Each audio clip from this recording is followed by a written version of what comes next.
on a constaté un manque de passerelle entre les services. C'est-à-dire, des fois, on fait des références d'un organisme à l'autre, puis le client, il ne se rend pas finalement, il se dit qu'il n'y a pas d'accompagnement, puis il n'est pas tellement motivé, puis on est perd en cours de transfert. Le premier lieu d'éducation, c'est la famille. Donc, on croit qu'il faut investir auprès de la famille d'abord et avant tout.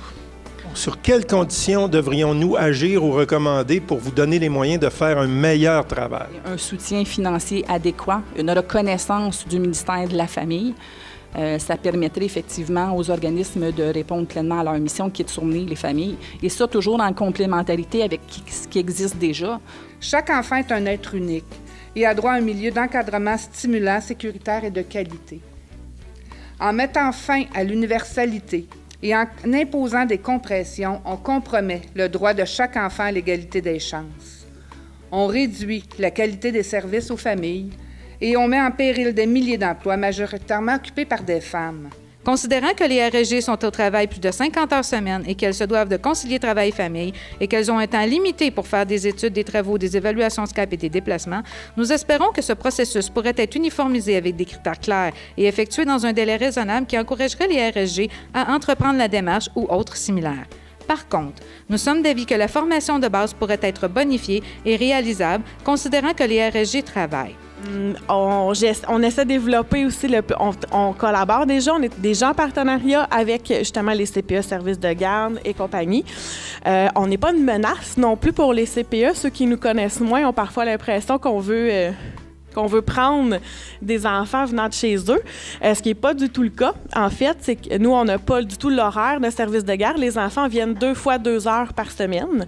Donc, c'est intensif.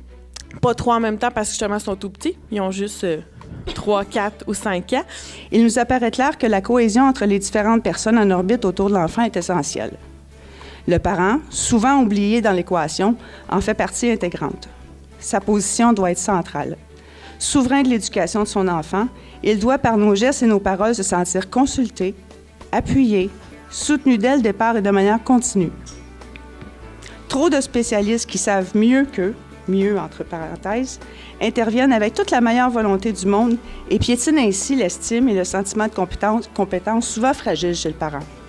Les services de garde dans le milieu familial, public et régi sont gages de qualité de par la gestion rigoureuse qui les encadre, comme la loi, les règlements, les visites à l'improviste et le soutien offert par les bureaux coordonnateurs.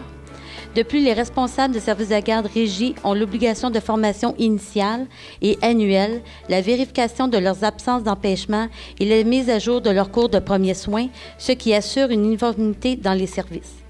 Chaque responsable en service de garde se fait un honneur d'appliquer un programme éducatif pour favoriser un environnement stimulant et assure de mettre en place des activités qui favorisent le développement global des enfants qui fréquentent leurs services.